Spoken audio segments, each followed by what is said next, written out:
I am the Director of Traffic, Parking, Alarm, and Lighting here in Quincy. I like to consider myself somebody who can solve problems, sort of whatever they are, that's what I like to do. The interesting thing about doing work in the roadway, in the public right-of-way, it's sort of how can you make the most benefit across the board. The communication piece of it is really sort of that foundational block, you might say, toward doing any of this. If you don't have communications, it doesn't really matter. We have 106 traffic signals that the city owns and maintains. When I first started here, before we had a lot of this connectivity, I spent my whole day driving around the city and looking at things manually and making adjustments and writing things down. And now it's so much more comfortable. I can monitor from the comfort of my office and see how things are going and look at them through the cameras we have deployed, the MyoVision cameras, and then through the Tactics platform that we have a lot of the intersections pulled into, and the Glance platform.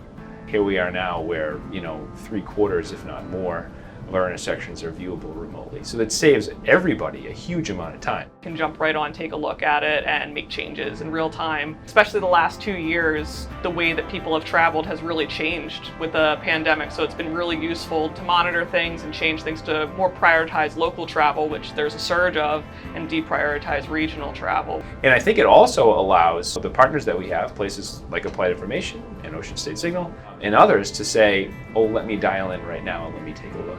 There are things that can be done to make things work better remotely. I can be 50 places at once. They're all in front of me on a computer screen. In the city as old as Quincy is, the minute you start sort of ripping up curb lines and so forth, you really get into some very, very, very complicated, drainage infrastructure, sewer infrastructure, take your pick, and it gets really difficult. We were able to do this really with as little disruption as you could possibly have. Ocean State Signal, our partner in all of this, they were able to go out to an intersection, make the installations and upgrades of a lot of these things within a very small amount of disruption. The feedback from the fire department has been really great. Makes us a lot safer. There's a lot of distracted drivers out there, and they don't always hear our sirens or see our lights because their music is too loud, or maybe they're distracted. So the flow of traffic is just being taken care of through the lights, then we don't have to worry about that. And the Applied Information Suite has really enabled us to fundamentally change the way that we allow these vehicles through the system, making things safer for everybody. We were going back several years. I think I asked a question, is there anything we could do to help a bus maybe get through this particular intersection a little bit faster?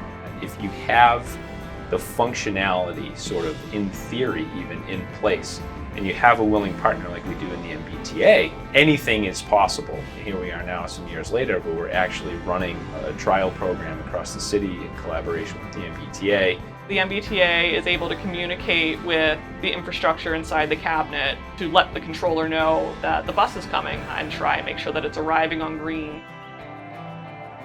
I think we've kind of looked at our city as like an urban laboratory of sorts. If you're willing to develop the technology on your end, we're a willing partner on our end. You can't develop in a vacuum. You have to work closely together. That's how we view it here in Quincy.